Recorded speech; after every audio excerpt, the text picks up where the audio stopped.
بوحدته بكبريائه. اپنی جوانی اور شباب پر متکبر نہ ہوا کرے کہ کہیں وہ بیمار بنا کر زندگی بھر کے لیے بستر علالت کے سپرد نہ کر دے. کوئی اپنی تونگری اور دولت پہ تکبر نہ کیا کرے کہ کہیں وہ تونگر سے در در کا گدا گر نہ بنا دے. قرآن کہتا ہے مالک الملک تؤتی الملک من تشاء وتنزع الملك ممن تشاء وتعز من تشاء وتذل من تشاء بيدك الخير إنك على كل شيء قدير. وہی ہے مختار کل، جسے چاہتا ہے بلند کرتا ہے، جسے چاہتا ہے پیوند زمین کرتا ہے. اور پھر حضرت سعد رضی اللہ تعالی عنہ نے فوجی ترنگ اور فوجی مستی میں یہ سلوگن بلند کیا یوم یوم الملحمہ، ہمیں ستانے والوں تیار ہو جاؤ، آج ستائے جاؤ گے. کل تمہارے ہاتھ میں تلوار تھی، ہماری گردنیں ہوا کرتی تھیں، آج محمد کے رضاکار آ گئے ہیں 10,000. آج ہماری تلوار ہوگی اور تمہاری گردنیں ہوں گی. ہوا کی لہروں نے حضرت سعد رضی اللہ تعالیٰ عنہ کا یہ جذباتی ماٹو بارگاہ رحمت تک پہنچایا. رسول اکرم صلی اللہ علیہ وسلم نے حضرت سعد کو اپنے پاس بلایا، فرمایا سعد تم کیا کہہ رہے ہو؟ عرض کیا اللہ کے رسول، میں اسلام کے دشمنوں کی حوصلہ شکنی کرتے ہوئے یہ کہہ رہا ہوں الیوم یوم الملحمہ، آج تصادم کا دن ہے، آج ٹکر کا دن ہے، آج انتقام اور بدلے کا دن ہے. رحمت للعالمین صلی اللہ علیہ وسلم کی آنکھوں میں رحمت کے موتی تیر آئے. حبیب کبریا صلی اللہ علیہ وسلم نے فرمایا سعد تم انتقام کا نعرہ بلند کرتے ہو، میری رحمت کو تکلیف ہوتی ہے، نعرہ تکبیر، میرے ضمیر پہ چوٹ لگتی ہے، تمہیں یہ نعرہ بلند کرنے کی اجازت نہیں. حضور نے تعذیباً وہ پرچم لے کر ایک اور رضاکار کے حوالے کر دیا. صحابہ کرام نے عرض کی اللہ کے رسول، ہمیں تو ان سنگ دلوں کا وہ ماضی یاد ہے کہ جب انہوں نے بلال کو گرم ریت پر لٹا دیا، جب ان آدم خورو نے سمیہ کو مکہ کے چوراہے پہ 2 لخت کر دیا. ہمیں تو ان آدم خورو کی وہ زیادتیاں یاد ہیں. رحمت عالم صلی اللہ علیہ وسلم نے فرمایا مجھے بھی یاد ہے، میں اچھی طرح جانتا ہوں، یہ شہر مجھے جانتا ہے، میں اس کے در و دیوار سے مانوس ہوں. یہ وہی گلیاں ہیں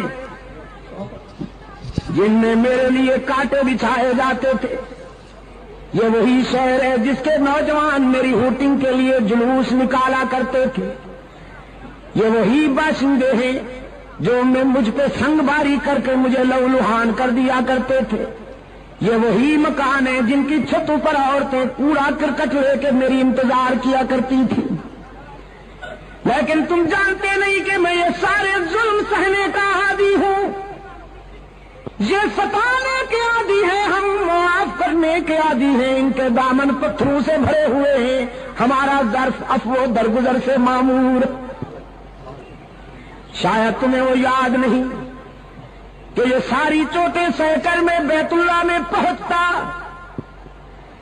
جبکہ میرے جسم سے خون بہ رہا ہوتا، جبکہ میرے پاؤں میں کانٹے چبھے ہوئے ہوتے، جبکہ میرے جذبات ان کے سنگین ناروں سے زخمی ہوتے. میں بیت اللہ میں جا کے کیا کہا کرتا تو تمہیں کچھ یاد ہے کہ نہیں؟ بیت اللہ میں جا کے عبداللہ کا یتیم اللہ کے حضور عرض کرتا میرے معبود اپنے محبوب کو زخمی دیکھ کر کہیں تیرا غضب جوش میں نہ آ جائے. تو نے دیکھا کہ ستایا گیا ہوں, تو نے دیکھا کہ سنگ باری کی گئی ہے مجھ پر, تو نے دیکھا کہ میرے جسم سے لہو ٹپک رہا ہے, تو نے دیکھا کہ مجھ پہ کوڑا پھینکا جا رہا ہے, تو نے دیکھا کہ میری کردار کشی کی مہم چلائی جا رہی ہے, سوشل بائیکاٹ کیا جا رہا ہے. لیکن میرے معبود, میں تیرے در پہ اس لیے نہیں آیا کہ اپنے ستانے والوں کی ہلاکت و بربادی کی دعا کروں. میں تو تیرے در پہ اس لیے آیا ہوں کہ زندگی کے کسی مرحلے پر اگر ان کے مظالم اور ان کے ستم ہائے مسلسل کی وجہ سے یہ تجھ سے دعا کروں کہ خدا بندہ انہیں تباہ کر دے, انہیں ہلاک کر دے, تو تجھے اس گھر کی عظمت اور میری محبت کا واسطہ کہ میری وہ ہلاکت والی دعا کبھی قبول نہ کرنا. اگر میں کہوں بھی تو انہیں ہلاک نہ کرنا. کوہاٹ کے دوستو, عزیز نوجوانوں, جنگ میں بڑے بڑے لوگوں کا اشتعال قابو میں نہیں آتا.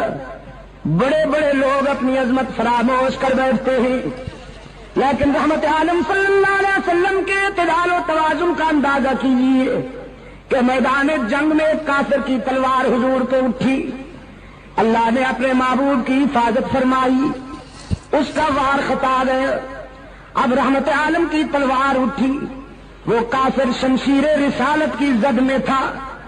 اگلے لمحے وہ تلوار کافر کا سر قلم کر سکتی تھی, لیکن رحمت عالم صلی اللہ علیہ وسلم نے اپنی اٹھی ہوئی تلوار کو روک لیا. اپنے پیچھے کھڑے ہوئے اپنی مراد و مدعا فاروق اعظم کو اپنی تلوار دیتے ہوئے فرمایا, عمر تم اس سے نمٹو. فاروق اعظم رضی اللہ تعالیٰ عنہ عرض کرتے ہیں, اللہ کے محبوب, میں تو اس سے نمٹ لوں گا, لیکن آج میں چاہتا تھا کہ میں نبی کی تلوار کے جوہر نبی کے ہاتھوں سے دیکھوں. آج میں انتظار کر رہا تھا کہ آپ کی تلوار سے کوئی کافر کٹ کے گرے, تڑپے, اور اس کی طرف دیکھ کر میں اپنے جذبہ حریت کو جلا بخشوں. رحمت عالم صلی اللہ علیہ وسلم اشکبار ہو گئے. فرمایا, عمر تم جانتے نہیں کہ نبی کا قاتل اور نبی کا مقتول دنیا میں سب سے بڑا بدنصیب ہوتا ہے. جو کسی نبی کو شہید کرے وہ بھی دائمی جہنمی, جو کسی پیغمبر کے ہاتھوں سے مارا جائے وہ بھی دائمی جہنمی. تو میرے عمر, میں انسانوں کو جہنم سے نکالنے آیا ہوں, جہنم میں دھکیلنے تو نہیں آیا. میں چاہتا ہوں کہ نہ کوئی ایسا بدنصیب ہو کہ اس کے ہاتھوں سے میں مارا جاؤں, نہ کوئی ایسا بدنصیب ہو کہ وہ میرے ہاتھوں سے مارا جائے. ارباب علم و دانش, حد نہیں ہو گئی, حد نہیں ہو گئی شفقت و رحمت کی کہ پوری 23 سالہ عسکری زندگی میں کوئی ایک انسان بھی براہ راست رسول اللہ کی تلوار سے نہیں مارا گیا, کوئی ایک بھی انسان. میرے آقا نے اپنے رضاکاروں سے فرمایا, یہ نعرہ بلند کرنے کی اجازت نہیں. آج میں ان کے لیے وہی جذبات لایا ہوں جو میرے بھائی کے حضرت یوسف کے جذبات تھے کنویں میں ڈالنے والے مہربانوں کے لیے. آج میں بھی ان کے لیے وہی کہتا ہوں جو میرے بھائی یوسف نے کہا, لا تثریب علیکم اليوم, آج تمہیں تمہارے ماضی پر شرمندہ بھی نہیں کیا جائے گا. تو تم بھی جاؤ مکہ کی گلیوں میں جا کے, مکہ کے ہر دروازے پہ جا کے میرا پیغام پہنچاؤ. الیوم یوم المرحمہ, آج بدلے اور انتقام کا دن نہیں. آج عبداللہ کا یتیم تمہیں معاف کرنے کے لیے آیا ہے. آج آمنہ کا لال تمہیں دامن رحمت میں چھپانے کے لیے آیا ہے. ڈرتے کیوں ہو؟ تم نے اپنے دروازے بند کر لیے ہیں, شہر چھوڑ رہے ہو, تمہارے جسم پر لرزہ طاری ہے. ذرا باہر آ کے دیکھو, آج مکے میں فاتح بن کے آنے والا کوئی مادہ پرست شہنشاہ نہیں, آج فاتح بن کے آنے والا محبوب کبریا ہے. وہ انتقام کے جذبات نہیں لایا, وہ درگزر کے جذبات لایا ہے. رسول اکرم صلی اللہ علیہ وسلم نے اپنے غلاموں سے فرمایا, جا کے بچوں سے کہہ دو ڈرنے کی ضرورت نہیں, محمد عربی تمہیں یتیم بنانے نہیں آیا. جا کے بیٹیوں سے کہہ دو میری بیٹیوں ڈرو نہیں، تمہاری آبرو پہ کوئی شبخون نہیں مارے گا۔ جا کے ماؤں سے کہہ دو تمہاری مانتا نہیں لوٹی جائے گی۔ جا کے بہنوں سے کہہ دو تمہارے سروں سے دوپٹے نہیں اتارے جائیں گے۔ رحمت عالم صلی اللہ علیہ وسلم دختر انسانیت کے سر سے دوپٹے اتارنے نہیں آئے۔